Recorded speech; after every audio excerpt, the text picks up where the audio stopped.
Mamie, ce médicament me rend malade. En gardant mon petit-fils de 7 ans, il m'a montré une petite pilule. Mais maman dit que c'est nécessaire pour guérir ma maladie. À ce moment-là, j'ai compris la terrible vérité. Avant de commencer l'histoire, n'oubliez pas de laisser un like et de vous abonner à la chaîne pour voir plus d'histoires comme celle-ci. Dans une zone résidentielle de la banlieue de l'Ohio, où les soirées d'automne arrivaient tôt, Margaret Hamilton était assise près de la fenêtre du salon, contemplant les érables de son jardin, peints d'un orange vif. Elle tenait une tasse de café chaud entre ses mains. Ses mains, qui avaient travaillé comme infirmière pendant 40 ans, étaient toujours douces mais fermes, tout comme elles l'avaient été lorsqu'elle prenait le pouls de ses patients. Encore un appel de notre fils. Robert leva les yeux de son canapé, essayant de déchiffrer l'expression de sa femme. Il avait pris sa retraite de son poste dans une entreprise de fabrication l'année précédente, et ils profitaient ensemble d'une retraite paisible. Il ne manquait jamais le moindre changement dans l'expression de l'autre. Margaret laissa échapper un petit soupir en fixant l'écran de son téléphone portable. C'est David. Il a l'air inquiet pour Ethan. David était leur fils, qui contactait sa mère fréquemment. Il avait divorcé 3 ans auparavant et s'était remarié 6 mois plus tard avec une femme nommée Jessica. Son fils Ethan, né de son union avec son ex-femme, avait maintenant 7 ans et était l'unique petit-fils de Margaret et Robert. « Qu'est-ce qu'a Ethan » demanda Robert, inquiet. Lui aussi aimait profondément son petit-fils actif et curieux.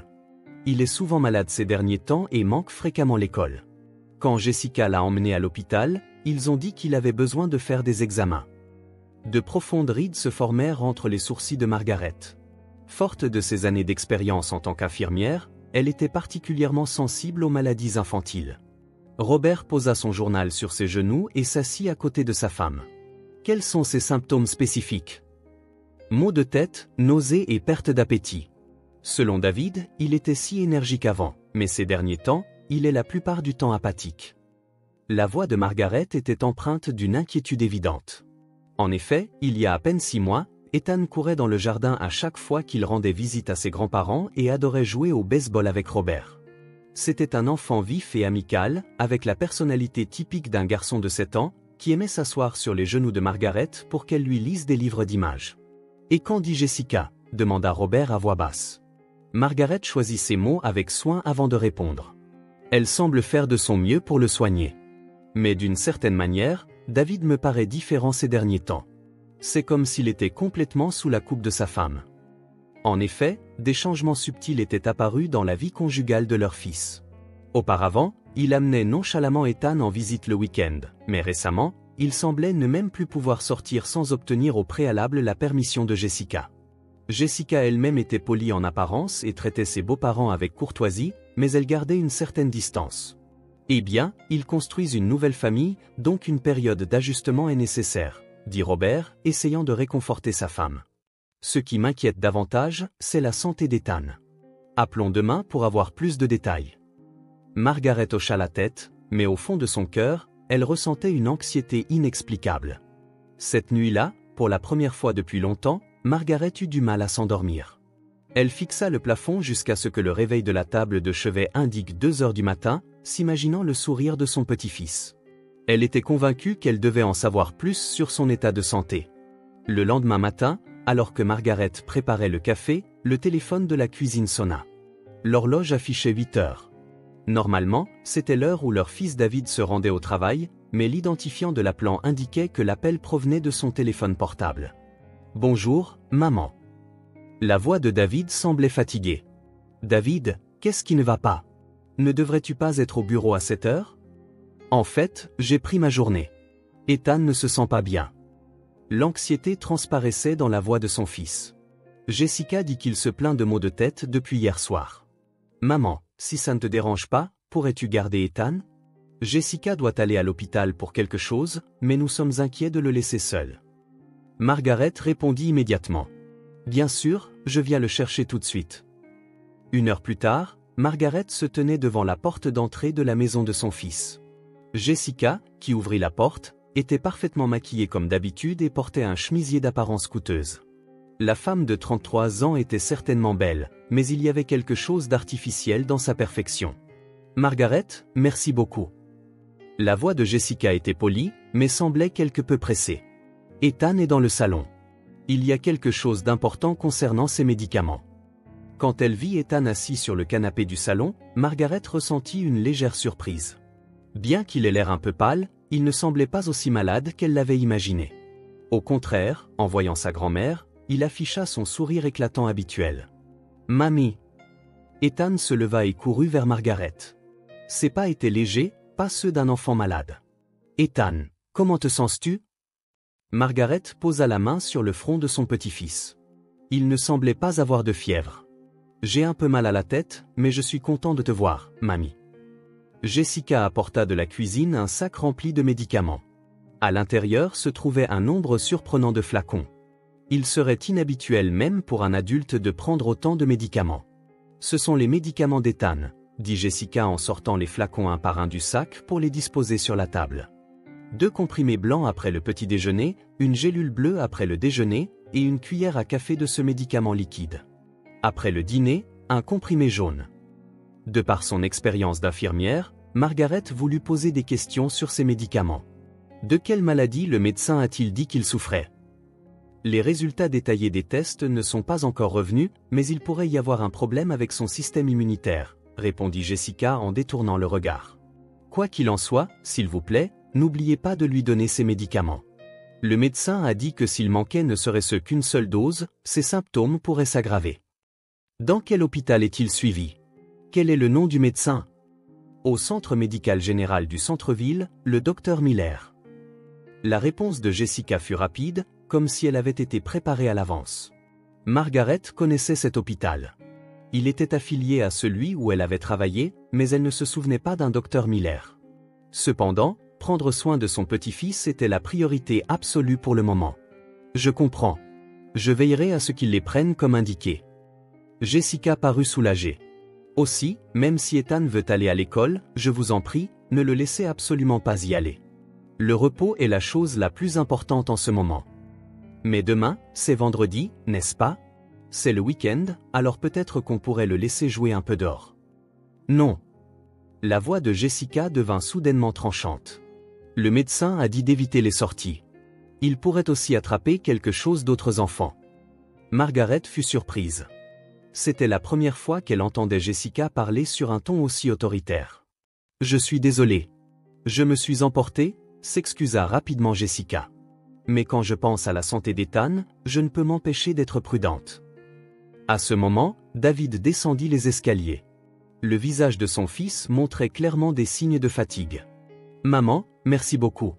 Je suis désolée de t'inquiéter constamment pour Ethan. C'est naturel pour ton fils. Mais David, tu as l'air fatigué toi-même. » Eh bien, quand ton enfant est malade, on ne peut s'empêcher de s'inquiéter et de perdre le sommeil, sourit faiblement David. Si tu fais juste ce que Jessica dit, tout ira bien. Margaret sentit que quelque chose clochait dans le comportement de son fils. L'ancien David aurait posé lui-même des questions au médecin sur la santé de son enfant et se serait activement impliqué dans le plan de traitement. Mais maintenant, il semblait laisser tout entièrement au jugement de Jessica. « J'ai aussi des connaissances médicales, alors n'hésite pas à me demander si tu as des inquiétudes. » « Merci. Mais Jessica gère tout, donc ça va. » La réponse de David fut sèche. Sur le chemin du retour en voiture, Ethan était assis tranquillement sur la banquette arrière. Margaret surveillait son petit-fils dans le rétroviseur tout en lui parlant. « Ethan, ça fait un moment que tu manques l'école? » « Oui. Maman dit que je ne peux pas y aller, mais je veux voir mes amis. » Il y avait de la solitude dans la voix d'Ethan. « Quand tu iras mieux, tu pourras sûrement retourner à l'école. » « Quand est-ce que j'irai mieux? Je prends des médicaments, mais je me sens toujours fatigué. » Une petite sonnette d'alarme retentit dans l'esprit de Margaret. Il était anormal que les symptômes ne s'améliorent pas malgré la prise de médicaments. Ce qui l'inquiétait davantage, c'est que la façon de parler et le comportement d'Ethan ne semblaient pas être ceux d'un enfant souffrant d'une maladie grave. Quand ils arrivèrent à la maison, Robert attendait sur le seuil. En voyant son petit-fils, il parut avoir la même impression que Margaret. « Ethan, tu as l'air en assez bonne forme. »« Oui, papy, mais j'ai un peu mal à la tête. » Cette nuit-là, Margaret commença à faire des recherches sur les médicaments d'Ethan dans son bureau. En cherchant chaque nom de médicament sur Internet, elle découvrit que plusieurs d'entre eux étaient effectivement utilisés pour les troubles du système immunitaire. Cependant, Il était inhabituel de prescrire autant de médicaments simultanément à un jeune enfant. Ce qui l'inquiétait particulièrement, c'est que les effets secondaires de plusieurs de ces médicaments incluaient des maux de tête, des nausées, une perte d'appétit et de la fatigue. Cela correspondait exactement aux symptômes dont se plaignait Ethan. Margaret laissa échapper un profond soupir. Quelque chose n'allait pas. Cette conviction se renforçait de jour en jour. Le troisième matin où Ethan était gardé chez Margaret, dans la cuisine baignée par la lumière du soleil d'automne, Margaret préparait le petit déjeuner. La douce odeur des pancakes emplissait la maison, et Robert lisait le journal en buvant son café. Ethan était assis à la table de la salle à manger, attendant avec impatience les pancakes spéciaux que sa grand-mère préparait. « Mamie, ce sont des pancakes avec des pépites de chocolat ?» Les yeux d'Ethan pétillaient. Au cours de ces 3 jours, son appétit s'était nettement amélioré. La perte d'appétit que Jessica avait mentionnée n'était presque plus perceptible. « Bien sûr, j'ai mis plein de tes pépites de chocolat préférées, » répondit Margaret avec un sourire. Après le petit déjeuner, ce fut l'heure habituelle des médicaments. En prenant le sac que Jessica lui avait donné, Margaret fut une nouvelle fois surprise par la quantité. Était-il vraiment nécessaire qu'un enfant de 7 ans prenne autant de médicaments ? « Ethan, c'est l'heure de tes médicaments », appela Margaret, et l'expression de son petit-fils, qui avait été vive et joyeuse, s'assombrit soudainement. « Mamie !» Ethan prit un comprimé blanc dans sa petite main et le montra à sa grand-mère. « Quand je prends ce médicament, je me sens mal. » La main de Margaret s'arrêta. Les yeux innocents de son petit-fils la regardaient. « Mal comment ?» demanda doucement Margaret. « J'ai des nausées et la tête qui tourne. Et j'ai très sommeil, » continua Ethan en fixant le comprimé. « Mais maman dit que c'est nécessaire pour guérir la maladie. Elle dit que si je ne le prends pas, ça ira encore plus mal. » Le cœur de Margaret se mit à battre rapidement. Ses 40 années d'expérience d'infirmière tiraient la sonnette d'alarme. Des médicaments destinés à soigner un enfant ne devraient pas le faire souffrir. « Ethan, quand as-tu commencé à prendre ce médicament ? » « Je crois que c'est après que maman s'est mariée avec papa.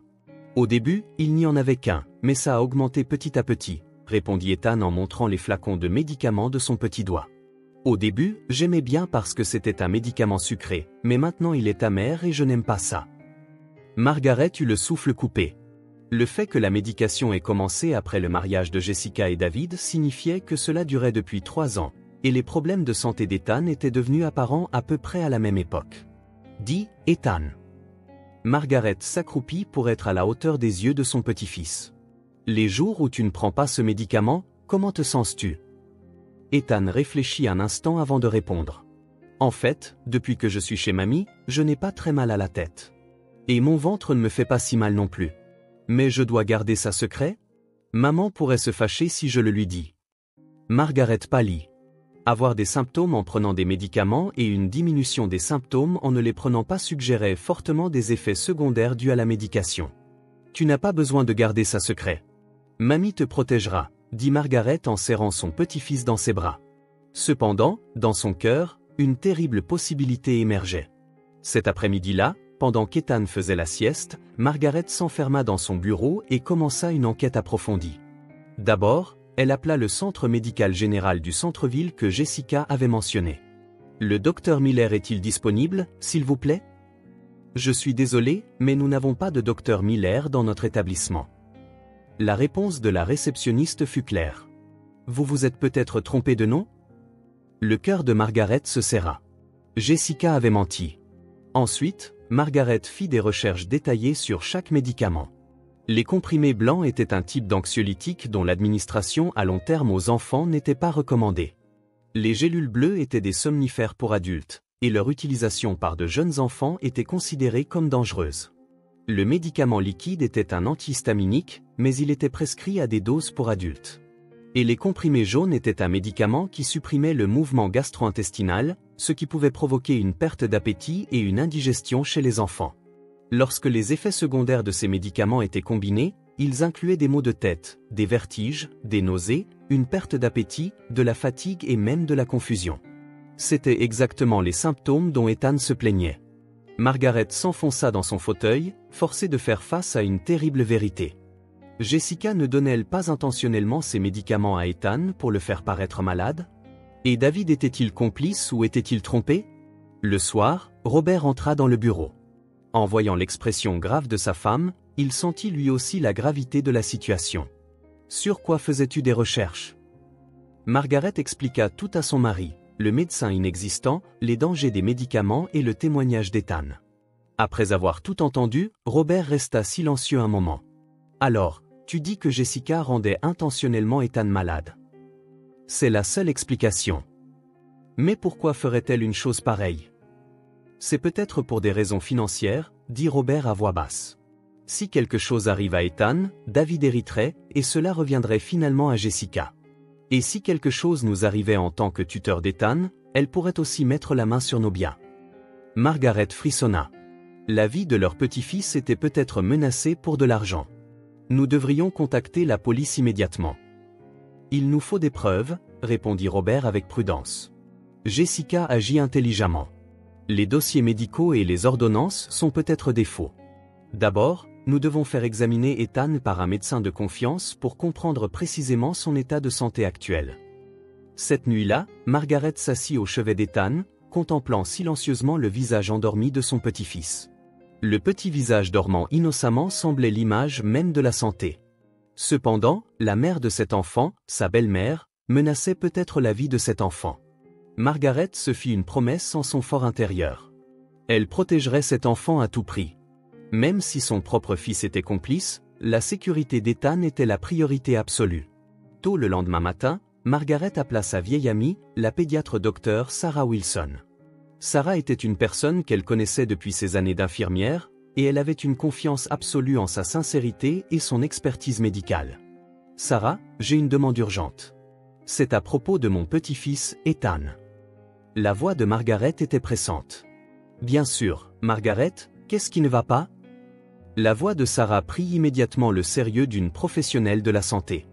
Margaret expliqua la situation en détail, la grande quantité de médicaments de Jessica, le médecin inexistant et le témoignage d'Ethan. Après avoir tout entendu, Sarah répondit d'un ton grave. « Amène-le tout de suite. Je ferai des analyses de sang, d'urine et un examen physique détaillé. Si tes soupçons sont fondés, c'est un cas grave de maltraitance infantile. » À 10 heures, Margaret se rendit à la clinique de Sarah avec Ethan. Ethan ne résista pas aux examens. Au contraire, il était heureux qu'un « vrai médecin » allait l'examiner. « Ethan, comment te sens-tu ces derniers temps ? Dis-moi honnêtement, » demanda doucement Sarah. « Quand je suis chez mamie, je me sens très bien. Je n'ai pas mal à la tête et mon ventre ne me fait pas mal, mais quand je prends ce médicament, je me sens mal. » La réponse d'Ethan fut directe. Les résultats des analyses de sang arrivèrent 2 heures plus tard. L'expression de Sarah était empreinte de colère. « Margaret, tes soupçons étaient fondés, » dit Sarah en regardant les résultats. De multiples composants de médicaments psychotropes et de somnifères ont été détectés dans le sang d'Ethan. Ce sont tous des médicaments pour adultes qui ne devraient jamais être prescrits à des enfants. De plus, il y a des traces d'une administration à long terme. Margaret se renversa sur sa chaise. Ses pires craintes étaient devenues réalité. Ce qui est plus problématique, continua Sarah, c'est que la combinaison de ces médicaments pourrait causer des dommages graves au foie et aux reins à long terme. Si l'administration s'était poursuivie, cela aurait pu devenir une situation potentiellement mortelle pour Ethan. Nous devons signaler cela à la police immédiatement. Bien sûr, la voix de Margaret tremblait. Mais avant cela, nous devons aussi contacter les services de protection de l'enfance. Nous devons prioriser la sécurité d'Ethan. Ce soir-là, Margaret et Robert convoquèrent David et Jessica chez eux. Jessica apparut dans sa tenue parfaite habituelle, mais de l'anxiété se lisait dans ses yeux. David avait l'air épuisé et n'osait pas croiser le regard de sa mère. « Comment va Ethan ? Vous lui donnez bien ses médicaments ?» fut la première à parler Jessica. « Nous devons parler de ça. » Margaret posa les dossiers médicaux sur la table. « Aujourd'hui, j'ai fait examiner Ethan par un vrai médecin. » Le visage de Jessica changea de couleur. « Qu'est-ce que vous voulez dire ? Ethan a déjà un médecin. » Le docteur Miller n'existe pas, la voix de Margaret était froide. « J'ai vérifié auprès du centre médical général du centre-ville. De plus, tous les médicaments que tu lui donnais étaient des psychotropes pour adultes. » Jessica se leva et tenta de quitter la pièce. Cependant, Robert bloqua l'entrée. « Assieds-toi, Jessica, et dis-nous la vérité. » La voix de Robert contenait une colère tranquille. « Je ne vois pas de quoi vous parlez, » répondit Jessica d'une voix tremblante. « David, Margaret regarda son fils. Étais-tu au courant de ça? Son fils resta silencieux un long moment, mais finit par parler. Je ne savais pas au début, mais je m'en suis rendu compte en cours de route. David, qu'est-ce que tu racontes? L'interrompit sèchement Jessica. Je ne peux plus le cacher. David se prit la tête entre les mains. Jessica m'a dit que si Ethan tombait malade, toi et papa lui laisseriez un héritage. Et si quelque chose arrivait à Ethan, tous les biens deviendraient les nôtres. Margaret regarda son fils et ressentit une profonde déception. Vous essayez de tuer votre propre fils. Non, ça devait être juste des médicaments légers au début, la voix de David était désespérée. Mais Jessica a commencé à utiliser des drogues de plus en plus fortes. Quand j'ai essayé de l'arrêter, elle a mentionné mes dettes. Les dettes de jeu qu'elle avait remboursées pour moi. Donc, tu étais soumis à un chantage financier. La voix de Margaret était pleine de mépris. C'est pour ça que je suis un lâche. David se mit à pleurer. Je suis un père qui ne peut même pas protéger son propre fils. Jessica tenta une dernière résistance. Vous avez des preuves? Je n'ai rien fait. À ce moment, la sonnette de la porte d'entrée retentit. Quand Robert ouvrit, des policiers et des agents des services de protection de l'enfance se tenaient là. Êtes-vous Margaret Hamilton? Nous sommes ici concernant un signalement de maltraitance infantile. Même lorsque le policier lui passa les menottes, Jessica clama son innocence jusqu'au bout. Cependant, de grandes quantités de médicaments furent trouvés dans sa voiture et des messages avec des dealers à qui elle achetait les drogues furent découverts sur son téléphone portable. David fut également arrêté en tant que complice, mais son cas fut jugé avec des circonstances atténuantes. Au cours de l'enquête, il devint clair que Jessica l'avait contrôlé financièrement et l'avait acculé mentalement. Cette nuit-là, Margaret et Robert s'assirent sur le canapé avec Ethan entre eux. Ethan ne comprenait pas complètement la situation, mais il comprenait qu'il n'aurait plus à prendre ce médicament amer. « Mamie, qu'est-ce qui va m'arriver maintenant ?» demanda Ethan avec anxiété. « Tout va bien, Ethan. Mamie et papy seront toujours avec toi, » répondit Margaret en serrant son petit-fils dans ses bras. 3 mois plus tard, au tribunal, Jessica fut condamnée à 15 ans de prison pour maltraitance infantile et tentative de meurtre. David obtint une peine avec sursis en raison des circonstances atténuantes, mais son droit de visite avec son fils fut suspendu pour le moment. Dans sa déclaration de sentence, le juge déclara « Ce cas montre que l'avidité financière peut détruire même l'affection humaine la plus fondamentale, le lien parent-enfant. » La garde d'Ethan fut officiellement transférée à Margaret et Robert, et ils devinrent légalement les tuteurs de leur petit-fils. Selon le diagnostic du médecin, la santé d'Ethan s'était complètement rétablie, et il n'y avait aucune séquelle des médicaments. Margaret avait des sentiments partagés. La tristesse d'avoir perdu son fils et le soulagement d'avoir pu sauver son petit-fils étaient entremêlés. Cependant, le plus important était qu'Ethan pouvait grandir dans un environnement sûr et heureux. 1 an plus tard, dans le jardin de Margaret et Robert, Ethan jouait au baseball avec des amis, et ses rires résonnaient dans l'air chaud de l'après-midi. Âgé de 8 ans maintenant, il était devenu un enfant encore plus sain et plus actif qu'auparavant. « Home run !» cria joyeusement Ethan en courant autour des bases improvisées. Margaret observait la scène depuis la fenêtre de la cuisine, se sentant vraiment soulagée. Depuis la fin de ces jours terribles, Ethan était devenu remarquablement énergique. Ses notes à l'école étaient excellentes et il s'était fait de nombreux amis. Plus important encore, cette expression mélancolique avait complètement disparu, et il affichait maintenant le sourire radieux plein de la luminosité de l'enfance. « Margaret, le courrier est arrivé ?» appela Robert depuis le salon. Parmi la liasse de lettres se trouvait une enveloppe avec une écriture familière. C'était une lettre de prison. L'expéditeur était David. Margaret hésita un instant, mais jeta l'enveloppe à la poubelle sans l'ouvrir. C'était la 3e. « Encore une lettre de notre fils ?» demanda Robert, inquiet. « Oui, mais il n'est pas nécessaire de la lire. » La réponse de Margaret était calme mais pleine de conviction. David avait obtenu une peine avec sursis, mais était volontairement entré dans un centre de désintoxication pour traiter sa toxicomanie. 1 fois par mois, des lettres d'excuses arrivaient de sa part, mais Margaret n'en avait jamais ouvert aucune. Son amour pour son fils n'avait pas complètement disparu, mais elle ne pourrait jamais pardonner le fait qu'il ait mis Ethan en danger. Après le dîner, Ethan finissait ses devoirs puis s'asseyait sur les genoux de Margaret pour qu'elle lui lise des livres. C'était devenu leur routine quotidienne. Ce soir-là aussi, il apporta un nouveau roman d'aventure qu'il avait emprunté. « Mamie, je veux devenir médecin quand je serai grand », dit soudain Ethan. « Pourquoi » Parce que je veux aider les gens malades comme le docteur Sarah. Et tout comme tu m'as aidé, mamie, la prochaine fois, je veux aider quelqu'un d'autre. Des larmes montèrent aux yeux de Margaret. Cet enfant avait appris l'importance d'aider les autres à travers cette terrible expérience. C'est un rêve merveilleux, Ethan. Mamie te soutiendra. Vraiment? Je vais bien travailler à l'école. Cette nuit-là, après qu'Ethan se fut endormi, Margaret et Robert discutaient tranquillement dans le salon. Cette dernière année a été difficile, mais c'est vraiment merveilleux d'avoir Ethan avec nous, dit Robert en prenant la main de sa femme. Sans cet enfant, comme notre retraite aurait été solitaire. Oui, sourit Margaret. Cet enfant nous a appris que la famille, ce n'est pas seulement une question de lien de sang. La vraie famille, ce sont les gens qui s'aiment et se protègent les uns les autres. Le vent du soir soufflait à travers le cerisier du jardin, et des pétales roses pâles dansaient contre la fenêtre. Margaret regardait dehors, pleine d'espoir pour l'avenir. En protégeant la petite vie d'Ethan, elle avait elle aussi trouvé un nouveau sens à sa propre vie. Les week-ends, les amis d'Ethan venaient souvent jouer. La maison de Margaret était devenue comme un refuge chaleureux pour les enfants du quartier. Elle préparait des biscuits pour les enfants et soignait leurs blessures quand ils se faisaient mal. Un jour, Ethan rentra de l'école et annonça joyeusement « Mamie, aujourd'hui, la maîtresse nous a demandé d'écrire une rédaction sur la famille.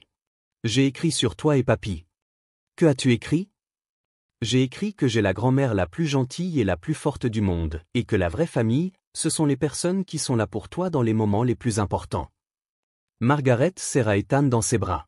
Cet enfant était le plus grand cadeau qu'elle ait jamais reçu dans sa vie, et elle était fière d'être devenue le plus grand cadeau pour cet enfant également.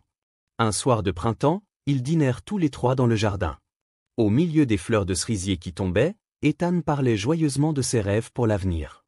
Margaret et Robert savouraient tranquillement le bonheur de cette petite famille. Ayant surmonté la douleur du passé, ils étaient devenus une véritable famille dans tous les sens du terme.